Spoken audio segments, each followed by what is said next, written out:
शेतकरी बांधवांनो, लिंबाचे झाड, बोरीचं झाड निरीक्षण घ्या.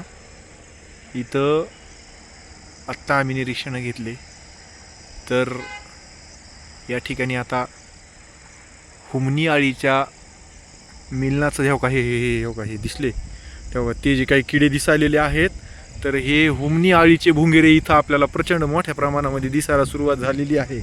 आणि ह्यांचं मिलन जे आहे ते आता या ठिकाणी हे बघा, हे जे दिसतोय तर ह्यांचं मिलन जे आहे ते या ठिकाणी चालू झालं आहे. या ठिकाणी जर तुम्ही बघितलं तर ह्या लिंबाचे पानंसुद्धा कुरतडलेले आपल्याला दिसतील. तर ह्याच हो का हे भुंगेरे बघा, प्रचंड मोठ्या प्रमाणामध्ये हे भुंगेरे आपल्याला या ठिकाणी दिसायला चालू झालेत. आणि आत्ता ही योग्य वेळ आहे शेतकरी बांधवांनो, या ठिकाणी तुम्ही जे आहे ते प्रकाश सापळे लावून जे आहे ते त्याचं जे आहे ते व्यवस्थापन करा. का व्यवस्थापन करा तर इथं जर आपण आत्ता या ठिकाणी जर सापळे लावले आणि ह्या भुंगेरांना जर ट्रॅप केलं तर हे इथंच ह्यांची जी आहे ते प्रौढ अवस्था नष्ट होईल.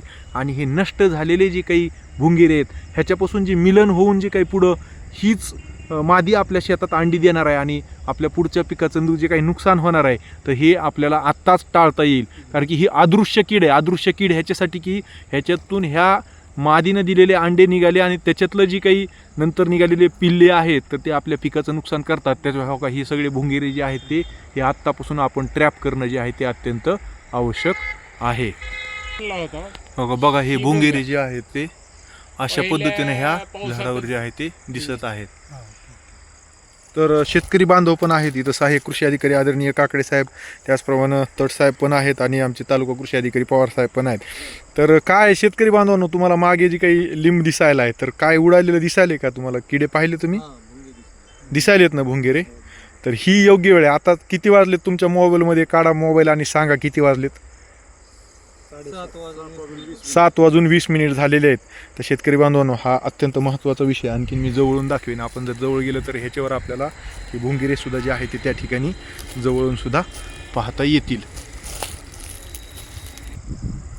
तर इथं बघा, मी जसं म्हटलं तसं हो का हे हुमणीच्या भुंगेऱ्याचं या ठिकाणी मिलन जे आहे ते चालू झालेलं आहे. आणि हेच भुंगेरे ह्या मिलनाच्या माध्यमातून जे आहे ते या ठिकाणी जे आहे ते आपल्या पिकामध्ये ह्या हुमणी आळीचा जो आहे तो प्रादुर्भाव जो आहे तो आपल्याला त्या ठिकाणी होतो. हे जस्ट आपण जे पाहतोय तर हे मिलन ह्या नर आणि मादीचं जे आहे ते या ठिकाणी होत आहे. तर हीच योग्य वेळ जी काय आपण कृषी विभाग जो काही सतत सांगतोय की बाबा आपण याच वेळेमध्ये जे आहे ते प्रकाश सापळे का लावावेत, त्याचं जो प्रमुख कारण आहे की ह्या मिलनाच्या माध्यमातून आपल्या या शेतामध्ये जे आहे ते एका टायमाला ही मादी आता मिलन झाल्याच्या नंतर सकाळच्या वेळेस जे आहे ते आपल्या ह्याच शेतामध्ये जे आहे ते तिथं जे आहे ते किमान 60 अंडी जी आहे ते त्या ठिकाणी देते. आणि त्या माध्यमातून आपल्या पुढील पिकाचं जे आहे ते ह्याच्यातून निघालेल्या जे काही लहान आळ्या आहेत तर त्या आपल्या पिकाचं जे आहे ते नुकसान करतात. आपण त्याला उन्नी म्हणतो. समोर इथं सुद्धा हा बघा मिलनाचा जो काही कालावधी जी काय म्हणतायत ना तर हे इथं आहे.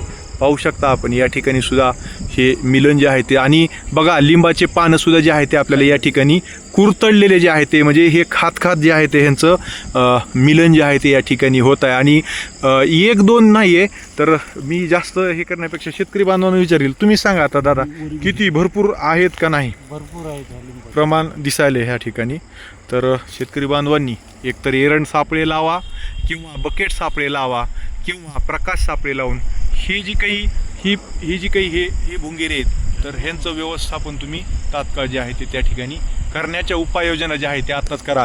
गेल्या वर्षापासून आम्ही म्हणजे मागचे 4 वर्ष झालं पाहतोय आपल्या केज, परळी, अंबेजोगाई, धारूर, लातूर, इवन सोनपेठ त्या भागामध्ये सुद्धा आम्ही पाहिलं शेतकऱ्यांचं ऊस पिकाचं आणि सोयाबीनचं सरसकट नाही पण कुठंतरी एखादं जे आहे ते त्या ठिकाणी नुकसान जे आहे ते त्या ठिकाणी झालेलं आहे. आणि ते नुकसान जर रोखायचं असेल तर हे भुंगेरे जे आहे ते आपण तिथं जे आहे ते त्यांचं नियंत्रण जे आहे ते आपण करणं आवश्यक आहे.